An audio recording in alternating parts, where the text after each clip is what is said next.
I'm going to start reading the first chapter from Yoga Vasistha. It's titled On Dispassion, and like many Hindu books, each of these books start with a story of how the book comes into existence, and they trace down the oral uh, lineage. Similarly, this book also starts with a conversation between Sutikshna and Agastya. Sutikshna asks Agastya that which is more conducive to liberation, work or knowledge. So Agastya tells him that both are like two wings of birds. Neither work or knowledge alone can lead to the supreme goal of liberation, but both of them together form the means. Then Agastya tells about the story of Agnivesha and how Valmiki tells the story to Agnivesha, and on the instructions of from Brahma, the creator himself, Valmiki decides to tell the story of Ram to everyone, particularly the story of how Ram achieves his enlightenment. So Valmiki starts, I shall now narrate to you how Ram lived an enlightened life of a liberated sage.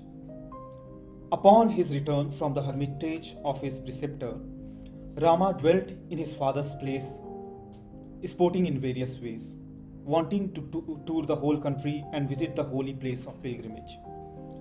Rama sought the presence of his father and asked to be permitted to undertake such a pilgrimage. The king chose an auspicious day for the commencement of this pilgrimage. On that day, after receiving the affectionate blessings of the elders of the family, Rama departed. So it talks about how Ram asked his father for permission so that he can tour the whole country and visits the holy places of pilgrimage. And Dasaratha grants him the permission. Then it talks about how after returning from the pilgrimage, Ram is a little sad. For some time, Rama lived in the palace, duly performing his daily duties. However, very soon a profound change came over him. He grew thin and emaciated, pale and weak. King Dasaratha was worried about this sudden and unaccountable change in his beloved son's appearance and behavior. When Dasaratha asked Ram, beloved son, what is worrying you? Rama politely replied, nothing, father, and remained silent. Then one day Vishwamitra comes to Dasaratha's court and he tells, O king, I need your assistance.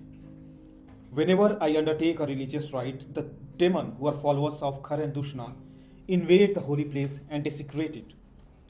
Under the vows of the religious rite, I am unable to curse them. You can help me.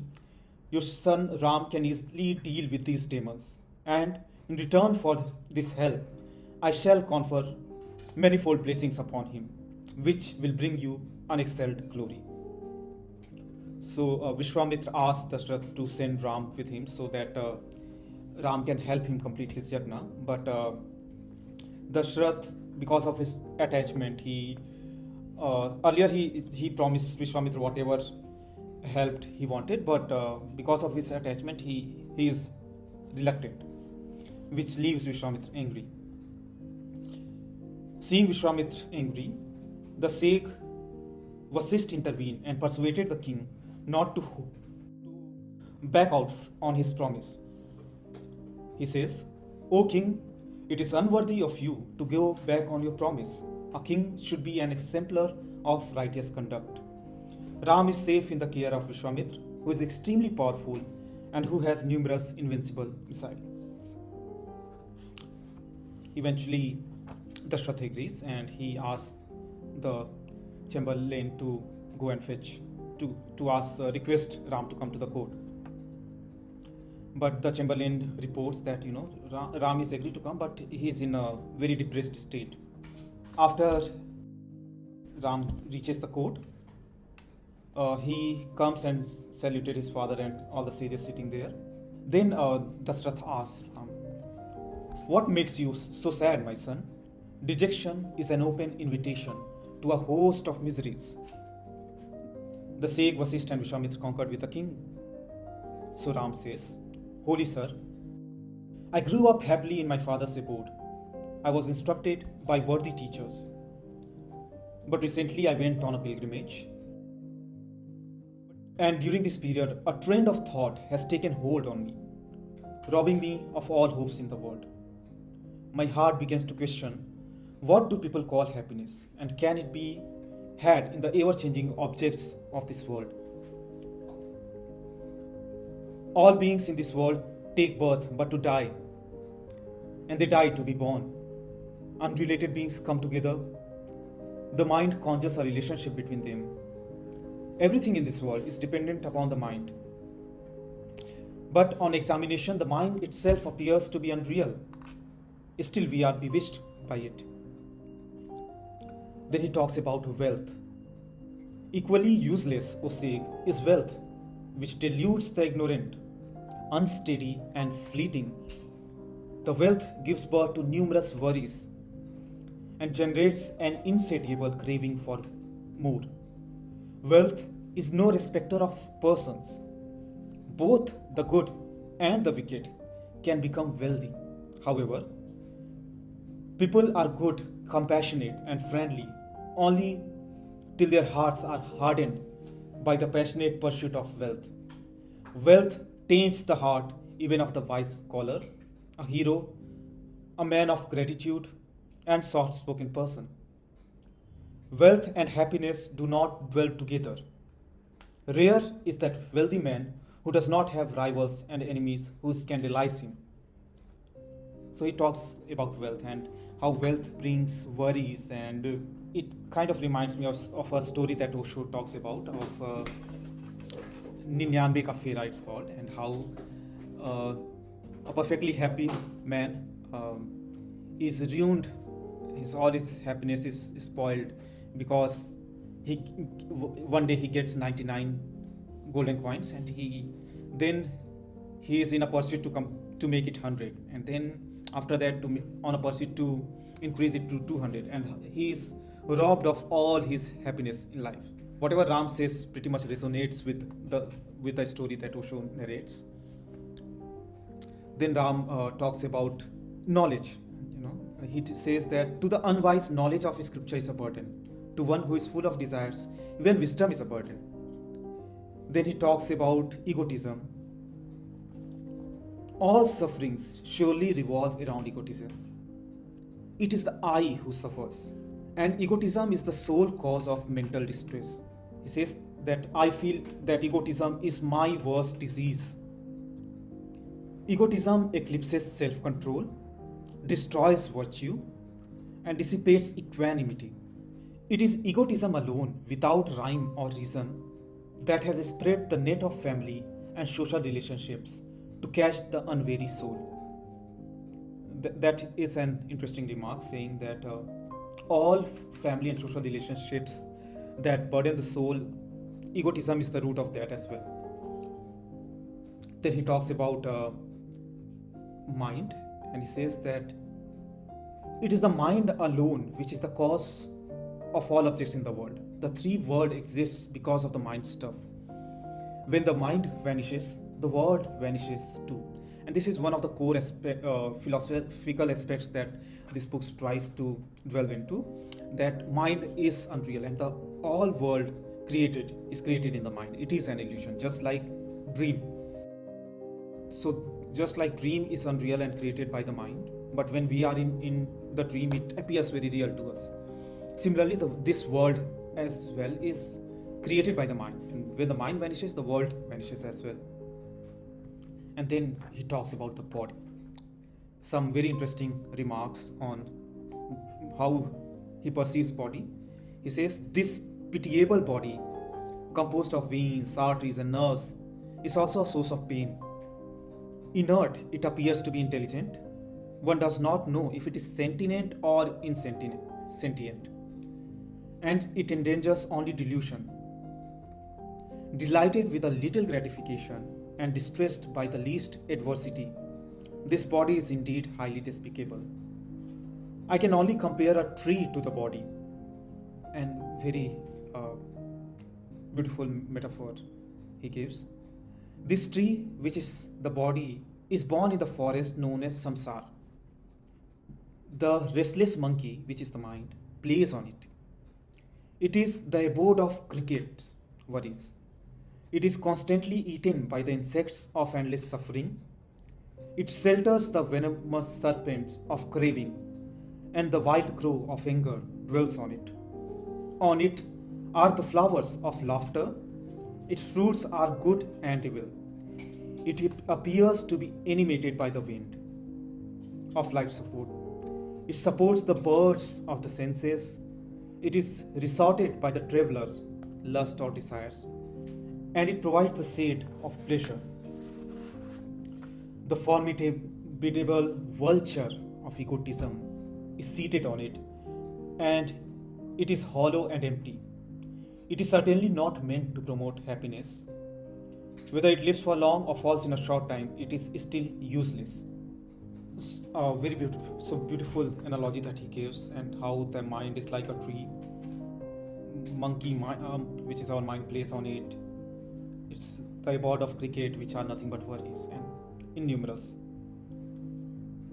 And it shelters the serpent of cravings. So cravings are like serpent, and wild crow of anger dwells on it. And the flowers are laughter, and the fruits are both good and evil. And our senses are like the birds on this tree. Lust and desire are travelers.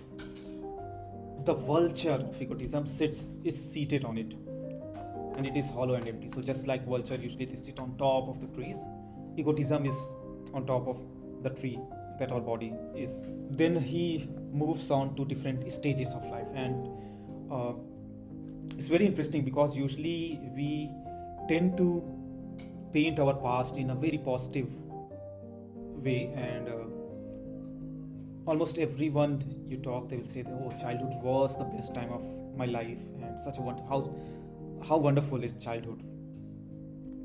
But he is critical to the state of childhood, which is interesting because we don't get to hear such remarks, critical remarks on childhood. Ram says, even childhood, the part of life which people ignorantly regard as enjoyable and happy, is full of sorrow, right? So very critical aspect, that a very critical remark on childhood, that people regard it as enjoyable and happy, but if you look closely, it's full of sorrow, helplessness, mishaps, cravings, inability to express oneself, utter foolishness, playfulness, instability, and weakness. All these characterize childhood. So a child is, helpless. That is true. A child is easily offended, easily roused to anger, easily burst into tears. So emotionally also a child is pretty unstable. In fact, one may say boldly that the child's anguish is more terrible than that of a dying person, a sick man, or any other adult. For in childhood, one's state is comparable truly to that of an animal living at the mercy of others. So interesting remarks that a childhood or stage is like domesticated animals. We are living at the mercy of others. The child is exposed to the countless happenings around it. They puzzle the child, confuse the child, and arouse in it various fantasies and fears. The child is impressionable and is easily influenced by the wicked. Childhood seems to be a period of subjection and nothing else. Though the child may appear to be innocent, the truth is that all sorts of defects, sinful tendencies, and neurotic behavior lie hidden and dormant in it, even as an owl lies hidden in a dark hole during the daytime. I pity those who foolishly imagine that childhood is a happy period. So, not seeing childhood as very innocent and children as very innocent figures. He is critical and says that all kind of defects, sinful tendency, and neurotic behavior lie hidden, dormant in it. If we observe children, every child comes with their own prarabdha, and the karmic impressions of their past they bring into it. And every child has their own unique personality, and not all children are very, and not all children are all the time very kind and compassionate and loving, right? You see all the traces of different emotions and personality behaviors, you can find them reflected in a child. Sometimes they are also mean towards their friend, but the same action, if done by adult, you know we are highly critical and vocal about it, we acknowledge it, but we choose to ignore those behaviors in children because we consider it's innocent. So not to blame as such that a child is not innocent. They are definitely immature, but the argument is that they have the defects and tendencies, everything hidden dormant already in them. And childhood is not as happy period as everyone talks about. Then he talks about the youth. He says that living this period of childhood, the human being go on to the stage of youth, but he is unable to leave unhappiness behind. Here he is subjected from misery to a greater misery. He abandons wisdom and embraces the terrible goblin known as lust that resides in his heart. His life is full of desire and anxiety. So when we enter youth, we move from misery to greater misery and desires and anxiety. So youth time is full of desires, lust, desires and anxiety. He says that youth's heart is consumed by the fire of lust. However much he may strive to develop purity of heart, the youth's heart is stained with impurity. Youth is the abode of diseases and mental distress. Youth arouses all sorts of evil in the heart and suppresses the good qualities that may exist there. It gives rise to delusion and attachment. And even when youth is about to leave the body, the passions that have been aroused by youth burn more fiercely and bring about one's quick destruction. In his youth, man is a slave of sexual attraction. He perceives in a body which is no more than aggregate of flesh, blood, bone, hair and skin. He perceives beauty and charm. Yet while it lasts, this sexual attraction consumes the heart and wisdom of the man. So he is critical to the youth aspect and how desires, lust, anxiety and attachment find its place in this stage of life. So he questions that as well, that how come youth is a good stage of our life. Even youthfulness is not permanent and good. It has its own problems. Then he talks about the old age and death. And then he talks about time. He says, time alone, O sage, wears everything out in the world. Time creates innumerable universes, and in a short time, time destroys everything. Time is merciless, inexorable, cruel, greedy, and insatiable. Time is greatest magician, full of deceptive tricks. This time cannot be analyzed, for however much is divided, it still survives indestructible. It is indeed time alone that appears as the destroyer of the world, the creator, the heaven, the lord of the wealth, and nothingness of cosmic dissolution. It is indeed this time that successively creates and dissolves the universe again and again, just as even the great and mighty mountain is rooted on earth. Even though time creates endless universes, it's not wearied, nor does it rejoice. In this world, there is nothing high or low that time does not destroy. Even when all these are destroyed, time is not destroyed.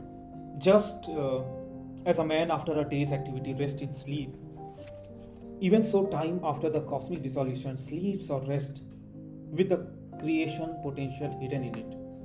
No one really knows what this time is. So wonderful inquiry into the nature of time itself, right? And now consider the time this book was written, like more than 1,000 of years ago, much before any other modern philosophical works on the nature of the time, much before theory of relativity, which said that time is subjective, and then which questions start scientific inquiry into the nature of time. This was written thousands of years before that, and it inquires into the nature of the time and how it's creator and destroyer of the world, and how time is not indestructible and not destroyed even after the cosmic dissolution. It sleeps and rests with the creation potential hidden in it. Okay, so even if the world is destroyed, the time is not destroyed. But this is one aspect that we can delve further deep into it, because the measure of time anyway, when the universe ceases to exist, so does the measurement of time. So what happens to time? Was there a time at all before the Big Bang, or was it created from the Big Bang onwards? So a lot of other aspects he talks about, like how all beings in this world are tainted with evil, all relationships are bondages. He even talks about the measurements of time, right? Like many eons have come and gone. They are but moments in time. For there is essentially no difference between an epoch and a moment, both being measure of time. From the viewpoint of gods, even an epoch is but a moment. Even so, the whole world is but a modification of the earth moment. So it acknowledges that time is relative, and the epoch and the moment, though they may look different, it's all a matter of viewpoint. And eventually he ends with the following. He says that obviously there is a secret that enables one to remain unaffected by the grief and suffering in this world. What is that secret? What is the secret that counteracts the habit of the mind that is spread out in the form of this universe? Who are those heroes who have freed themselves from delusion? And what methods did they adopt to free themselves? If you consider that I am neither fit nor capable of understanding this, I shall fast unto death. Having said so, Rama remained silent. So the first part of this chapter talks about Ram and his wonderful philosophical inquiries to various aspects of our life, including subtle aspects like time, mind, thoughts, and critical insight into the different stages of life.